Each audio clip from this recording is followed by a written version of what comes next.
Hello everyone. So today we are going to study chapter 2 of geography, forest and wildlife resources. तो इस video में हम देखेंगे India की फ्लोरा और फोना की डिफरेंट स्पीशीज को, प्रोजेक्ट टाइगर क्या है, कितने टाइप्स के फॉरेस्ट होते हैं और डिफरेंट कम्युनिटीज ने क्या स्टेप्स लिए हैं हमारे फॉरेस्ट और वाइल्ड लाइफ को कंजर्व करने के लिए. So without wasting our time let's get started.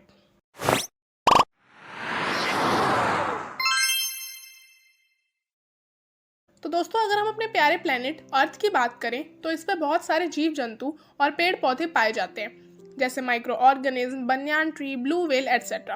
तो दोस्तों, धरती पर मौजूद हर जानवर और पेड़ पौधों की अपनी भूमिका है. तो आपने कई बार एक टर्म सुनी होगी, बायोडाइवर्सिटी या बायोलॉजिकल डाइवर्सिटी. तो आखिर इसका मतलब होता क्या है?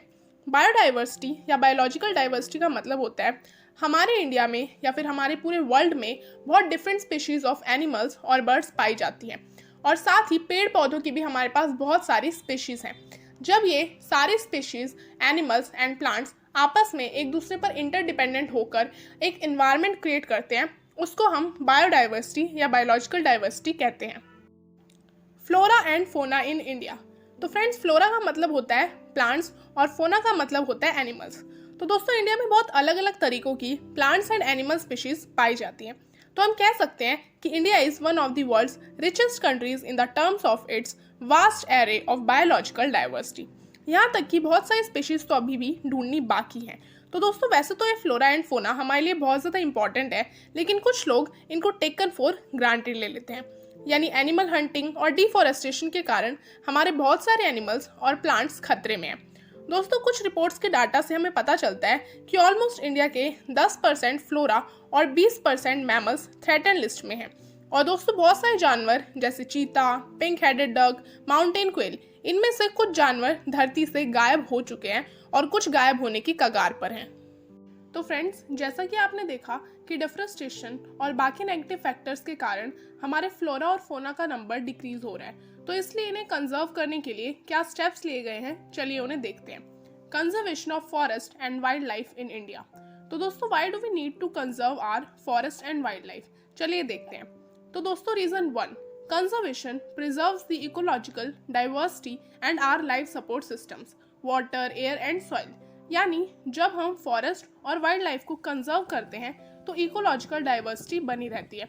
यानी एनिमल्स और प्लांट्स की जो डिफरेंट डाइवर्स स्पीशीज हैं वो प्रिजर्व रहती हैं.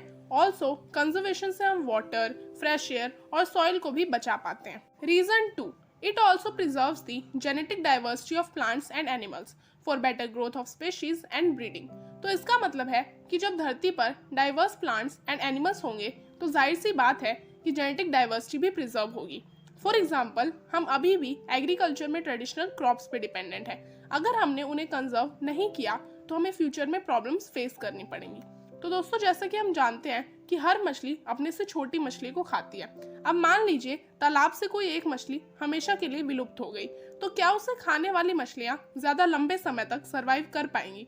तो फ्रेंड्स, इस तरीके से सारा एक्वेटिक बैलेंस ही बिगड़ जाएगा. तो इसलिए हमें कंजर्वेशन की जरूरत है. तो फ्रेंड्स, 1972 में एक wild life protection act implement किया गया था. तो दोस्तों, इस एक्ट का मेन मोटिव इंडेंजर्ड स्पीशीज को कंजर्व करना है. तो चलिए देखते हैं किस तरीके से हम इस एक्ट से इंडेंजर्ड स्पीशीज को कंजर्व कर सकते हैं. फर्स्ट, हंटिंग पर बैन लगाकर. सेकंड, जो वाइल्ड लाइफ और प्लांट्स हैं उनके हैबिटेट को यानी फॉरेस्ट को प्रिजर्व करके. थर्ड, जो एनिमल ट्रेड है उस पर बैन लगाकर. साथ ही बहुत सारे स्टेट गवर्नमेंट और सेंट्रल गवर्नमेंट ने बहुत सारे नेशनल पार्क और वाइल्ड लाइफ सेंचुरीज भी स्टैब्लिश की. दोस्तों, साथ ही कुछ ऐसे जानवर जिनको खतरा है उनके लिए पर्टिकुलर प्रोजेक्ट्स भी बनाए गए. For example, tiger, one horn rhinoceros, Kashmir Stag और हंगुल. साथ ही 3 types of crocodiles, fresh water crocodile, salt water crocodile and the gharial, और साथ ही द एशियाटिक लायन, इन सब के लिए भी पर्टिकुलर प्रोजेक्ट्स बनाए गए. साथ ही दोस्तों, recently Indian elephant, black bug, the great Indian bustard और स्नो लियोपर्ड, इनको भी लीगल प्रोटेक्शन प्रोवाइड की गई है हंटिंग और ट्रेड के खिलाफ. तो फ्रेंड्स, 1973 तक आते आते इंडिया में टाइगर की पॉपुलेशन बहुत डिक्रीज हो गई थी. सिर्फ एक सेंचुरी यानी 100 सालों के अंदर ही टाइगर पॉपुलेशन 55,000 से 1827 पर आ गई थी. तो इसके पीछे क्या कारण थे, चलिए उन्हें देखते हैं. Reason 1, poaching for trade. तो फ्रेंड्स, व्यापार के लिए टाइगर्स को दूसरे देशों में बेच दिया जाता था। रीजन 2, श्रिंकिंग हैबिटेट, यानी अगर हम उनके फॉरेस्ट को खत्म कर देंगे तो क्या टाइगर सर्वाइव कर पाएंगे? बिल्कुल भी नहीं।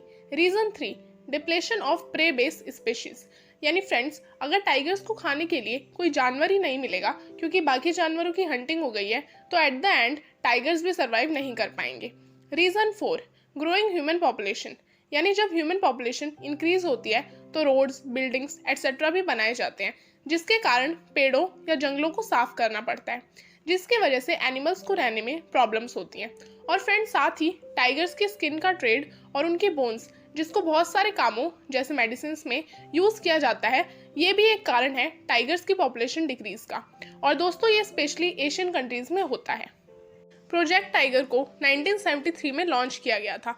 दोस्तों, साथ ही बहुत सारे नेशनल पार्क्स और वाइल्ड लाइफ सेंचुरी भी डिफरेंट स्टेट्स में बनाए गए।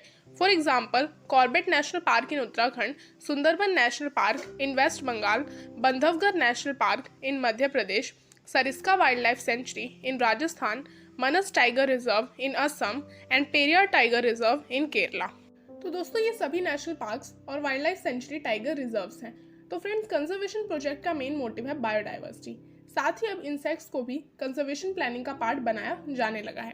1980 और 1986 में जो वाइल्ड लाइफ एक्ट आया था, उसमें लगभग 100 बटरफ्लाइज, मोथ्स, बीटल्स और एक ड्रैगन फ्लाई को भी प्रोटेक्टेड स्पीशीज की लिस्ट में ऐड किया गया था। 1991 में for the first time plants को भी प्रोटेक्टेड स्पीशीज की लिस्ट में ऐड किया गया, जिसमें स्टार्टिंग 6 स्पीशीज से की गई थी। Types and distribution of forest and wildlife resources. तो फ्रेंड्स, इंडिया में मोस्टली फॉरेस्ट और वाइल्ड लाइफ रिसोर्सेज को या तो गवर्नमेंट फॉरेस्ट डिपार्टमेंट के थ्रू मैनेज करती है या फिर दूसरे गवर्नमेंट डिपार्टमेंट्स मैनेज करते हैं। तो अगर हम फॉरेस्ट की बात करें तो उनको 3 कैटेगरीज में क्लासिफाई किया गया है। चलिए उन्हें देखते हैं। Number 1, reserve forest. तो फ्रेंड्स, इंडिया में आधे से भी ज्यादा फॉरेस्ट रिजर्व फॉरेस्ट है। दोस्तों, रिजर्व फॉरेस्ट को सबसे ज्यादा वैल्यूएबल फॉरेस्ट कहा जाता है और साथ ही इसमें human activities, for example wood collection, ये सब बैन है। Reserve forest are found in Jammu and Kashmir, Andhra Pradesh, Uttarakhand etcetera. Protected forest. तो दोस्तों, इंडिया के टोटल फॉरेस्ट में से 1/3 फॉरेस्ट प्रोटेक्टेड फॉरेस्ट है और साथ ही प्रोटेक्टेड फॉरेस्ट को कंजर्व करने के लिए भी स्टेप्स लिए गए हैं। इसमें ह्यूमन एक्टिविटीज अलाउड है।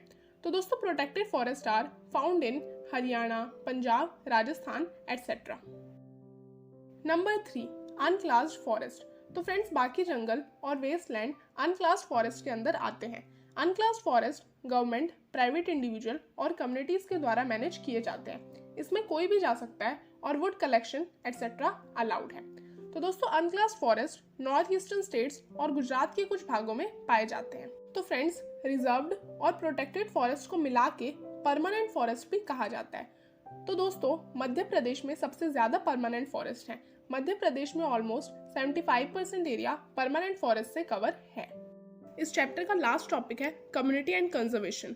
तो जब एक कम्युनिटी मिलकर हमारे फॉरेस्ट और वाइल्ड लाइफ को कंजर्व करती है, उसे कम्युनिटी एंड कंजर्वेशन कहते हैं।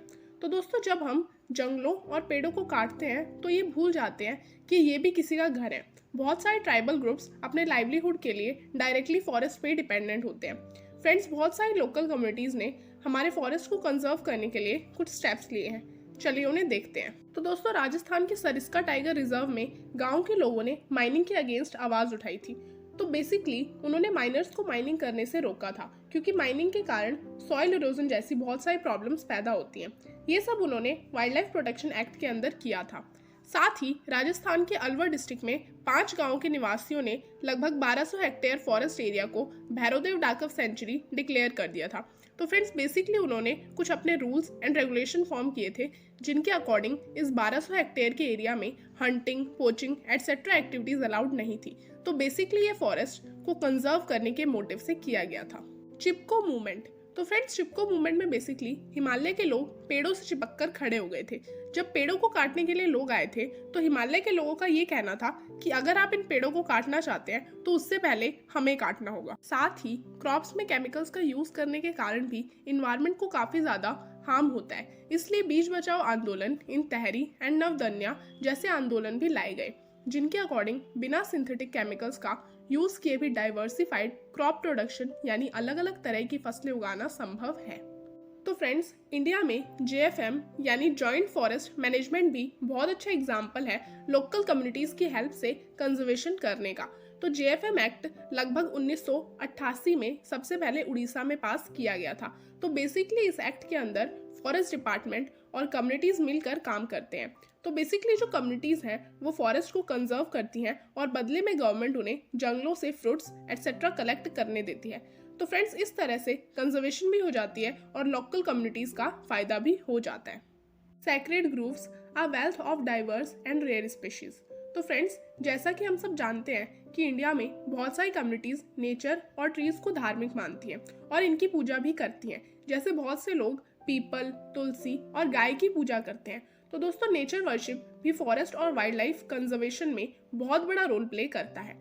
तो अगर हम किसी को धार्मिक मानते हैं तो ऑब्वियस सी बात है कि हम उसको प्रोटेक्ट भी करेंगे। इसी तरीके से बहुत सारी कम्युनिटीज़ बहुत लंबे समय से नेचर को प्रोटेक्ट करते आ रही हैं, क्योंकि वो पर्यावरण को भगवान के नज़रिए से देखते हैं। साथ ही बहुत सारी कम्युनिटीज़ किसी पर्टिकुलर पेड़ को मानती हैं और उसे कंजर्व भी करती हैं। फॉर एग्जाम्पल, जैसे छोटा नागपुर में जो मुंडाज और सांथल कम्युनिटी है वो महुआ और कदम की पूजा करते हैं। और साथ ही उड़ीसा और बिहार के जो ट्राइबल ग्रुप्स हैं वो शादी के दौरान इमली और आम के पेड़ की पूजा करते हैं। आपने नोटिस किया होगा कि बहुत सारे मंदिरों के बाहर जो लंगूर और बंदर होते हैं उनको रेगुलर बेसिस पे खाना खिलाया जाता है और उन्हें मंदिर के डिवोटी यानी भगत की तरह ही ट्रीट किया जाता है। और फ्रेंड्स, राजस्थान के बिश्नोई गांव में ब्लैक बग्स, नील गाय और मोर को धार्मिक माना जाता है और उनको कोई हानि नहीं पहुंचाता है, बल्कि उन्हें प्रोटेक्ट किया जाता है। तो फ्रेंड्स, हमारा forest and wildlife resources chapter यहाँ पर खत्म होता है। And if you understood the chapter, so like the video and share with your friends and also subscribe to my channel. And if you guys have any question, so you can ask me in the comment section.